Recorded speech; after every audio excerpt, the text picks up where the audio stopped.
नांदेड शहरामध्ये अंबिकानगर या परिसरातील आज योग शिबिर आयोजित केले. त्या निमित्ताने या कार्यक्रमाला उपस्थिती आमचे मित्र भाजपचे प्रवक्ते परिणभाई सालेसाहेब, तसेच योगा गुरु आमचे अनिलजी अमृतवार, तसेच पंडितजी कंटेवार, रामजी शिव पनोर,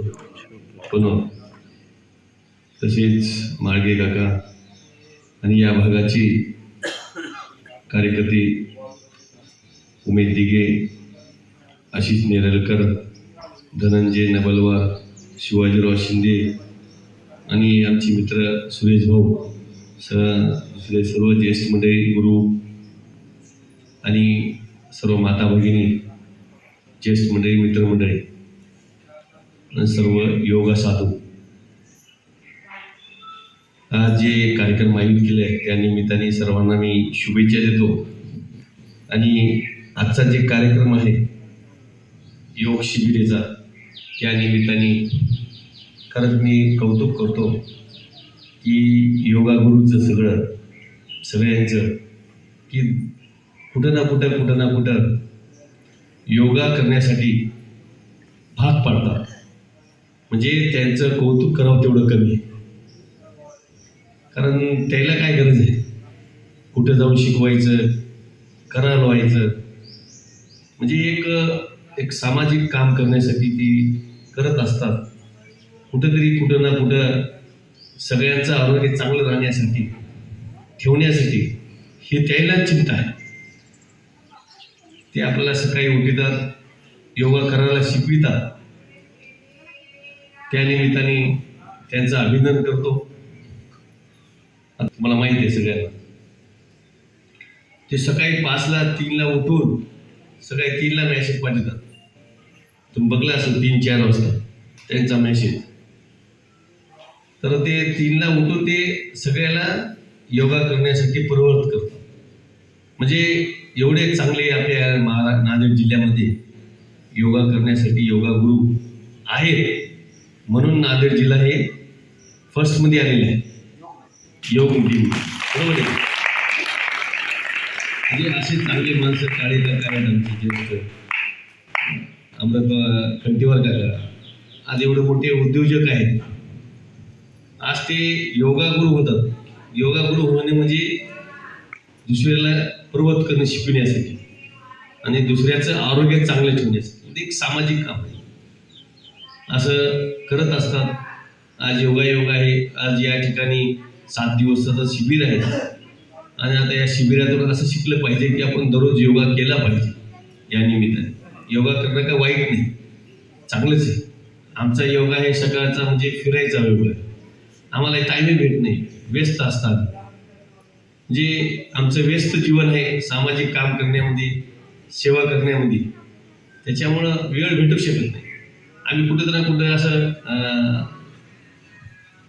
अमृतवार काकाला माहिती आहे, कंटेवार साहेब, असं कुठं आम्ही योगामध्ये सामील होतात. काम म्हणजे तेवढा योगा करत असतात, म्हणजे वेळ नसतो. त्याच्यामुळं आज एवढं माणसाचं जीवन धावपळीचं झालेलं आहे. आणि माणूस हा एक कशाला मागे लागलेला आहे. त्याच्यामुळं जीवन व्यस्त झाल्यामुळं आपल्याला वेळ नाही. आणि आजकाल आपल्याला स्वतःसाठी बी वेळ देणं जरुरी आहे. आपले भारताचे पंतप्रधान नरेंद्रभाई मोदी यांनी जे मागच्या वेळेस मुंबईमध्ये शिबिर घेतलं होतं आमदाराचं. म्हणजे जेवढे महाराष्ट्राचे आमदार आहेत 288 आमदाराचं शिबिर घेतलं. आणि त्या शिबिरामध्ये सांगितलं की मी सकाळी उठून 3 वाजता योगा करत असतो. म्हणजे बघा, भारताचे पंतप्रधान योगा करतात तर आपल्याला काय हरकत आहे. आज देशाचे पंतप्रधान आहे, त्याला बी कामं आहेत, ते बी व्यस्त जीवन आहे. मग आपल्या आरोग्यासाठी ते टाईम काढतात, वेळ काढतात. हे आपण त्यांच्यापुढे बी शिकलं पाहिजे. म्हणजे त्याने बरंच काही सांगितलं आम्हाला त्याच्यामध्ये. ठीक आहे, म्हणजे तुम्ही किती काम करत राहा, आता थोडा वेळ देत जा आपल्या शरीराला. जर आपलं शरीर चांगलं आहे तर पुढे भविष्यामध्ये आपण काम करणार. कारण आपल्याला जास्त मेडिसिन गोळ्या औषध लागलं तर मग आपलं शरीर जीवन कमी होईल, आपलं शरीर काम करू शकणार नाही. त्याच्यामुळं हे आवश्यकच आहे आणि त्याच्यातून खूप शिकणं महत्त्वाचं आहे. योगा केलं तर आपलं आरोग्य चांगलं राहते आणि आपली तब्येत चांगली राहते. आणि बरंच मेडिसिन शुगर BP आज फार माणसाला आता एवढे जण आहेत 70% जणांना शुगर BP आहे, मला सुद्धा आहे. म्हणजे या जीवनामध्ये हे बिमाऱ्या कमी करण्यासाठी हे योगा करणं आवश्यक आहे. त्याच्यामुळं 100% तुम्ही सुद्धा आता भविष्य हे पुढे विचार सांगा योगा काय करणं आवश्यक आहे. म्हणजे ठीक आहे, आता योगा गुरुनं शिकेल आपल्याला योगा करायचं, तर भविष्यामध्ये आपण मी 4 माणसं तयार केली पाहिजे योगा करण्यासाठी. असं करत राहील तर सगळ्याचं आरोग्य चांगलं राहील. त्या निमित्ताने सांगतो, या भागाचा मी आमदार आहे आणि माझं कर्तव्य आहे सेवा करायचं. एक सामाजिक काम करण्यामध्ये पदाधिकारी कार्यकर्ते करत असतात, त्या निमित्ताने मी 100% करत असतो. आणि आज मला असं चांगलं वाटलं की बाबा इथं योगा व्हायला या शेडमध्ये माझ्या, म्हणजे मी जे काम केलं मी तिथं सक्सेस झालो हे मला माझ्या जीवनामध्ये वाटतं. असे बऱ्याच ठिकाणी मी असे शेड करून दिलेले आहेत आणि आज तिथे योगा होतात, सांस्कृतिक कार्यक्रम होतात, त्या परिसरातील गल्लीतले चांगले चांगले मंदिराचे कार्यक्रम होतात. आता हनुमानगड ठिकाणी एवढं मोठं आपण शेड उभारलेलं आहे, तिथे गोरगरिबाची लग्न होतात. हे असं सुचलं पाहिजे, आपण काहीतरी बाबा समाजासाठी आपलं देणं आहे आणि आपल्याला हे करायचंय, एक सामाजिक काम करायचंय. आपली कोणती भावना न ठेवता हे काम केलं पाहिजे. म्हणून आज एवढ्या चांगल्या शेडमध्ये आणि पाऊस बी आला, आत्ता एक पाऊस आला, ऊन पडलं तर काही आपल्याला ऊनही लागत नाही, पाऊस बी आपल्याला हे होत नाही, त्रास होत नाही. त्यामुळं खरंच चांगली गोष्ट आहे. अशी शेड आपण येणाऱ्या काळात सुद्धा चांगल्या ओपन जागेत संध्या काम योगा करण्यासाठी सांस्कृतिक कार्यक्रम घेण्यासाठी आपण येणाऱ्या काळामध्ये उभारणार आहे. त्या निमित्ताने आणि 100% मी या भागाचा आमदार आहे, आमचा परिवारातला आमदार आहे, तुमच्या आज हक्काचा आमदार आहे. मी म्हणत नाही मी चांगलं आहे, तुम्हाला चांगलं वाटलं तर चांगलं म्हणून. मात्र मी एक काम करणारा तळमळीचा कार्यकर्ता आहे. मला कशाची राजकारणात काही घेणं नाही, मला एक आवड आहे काम करायची. त्याच्यामुळे येणाऱ्या काळात सुद्धा आपल्याला 100% तुमची सेवा करत राहायचं या निमित्ताने. आणि आज जे तुम्ही संकल्प केला की बा अजून एक 365 दिवसाचा आपण इथून वर्ग चालू ठेवायचा, म्हणजे आता इथं योगा झाला संपला असं नाही. आता मला सांगा, बऱ्याच ठिकाणी बघतो मी, सकाळी फिरतो, मी बी फिरत असतो की बऱ्याच ठिकाणी योगा कंप्लीट चालू राहतो. योगा आज झाला, शिबिर झालं, बंद झालं असं ठेवू नका.